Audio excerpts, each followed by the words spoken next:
ఇక big boss హౌస్లో Tanuja second ఫైనలిస్ట్గా పొజిషన్ని వదులుకొని వచ్చానని చెప్పడంతో కళ్యాణ్ అలిగి బయటకు వెళ్ళి కూర్చుంటాడు. ఇక తనుజ కూడా కళ్యాణ్ దగ్గరికి వస్తుంది. అక్కడ పవన్ ఇమ్ము కూడా వస్తారు.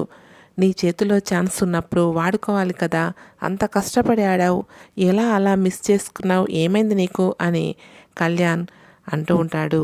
అరే ఏమైందిరా వదిలేయి, తనుజ నిర్ణయం కూడా కరెక్టే అని ఇమ్ము అంటూ ఉంటాడు. ఇక తనుజ ఏడుస్తూ ఉంటుంది. కట్ చేస్తే బిగ్ బాస్ నేను గెలిచినందుకు ఒక్కసారి కూడా నన్ను అభినందించలేదు, ఏంటి బిగ్ బాస్ ఇది అని గారాబంగా అంటూ ఉంటుంది తనుజ. పక్కన ఉన్న ఇమ్ము కళ్యాణ్ నవ్వుతూ ఉంటారు.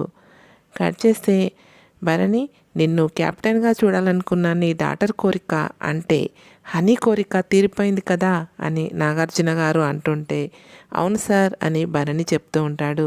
తనుజ నువ్వేమంటావు, ఎలా ఉన్నావు, హ్యాపీయేనా అని నాగార్జున గారు అడగ్గా ఐఎమ్ సూపర్ హ్యాపీ సార్ అని తనుజ చెప్తూ ఉంటుంది.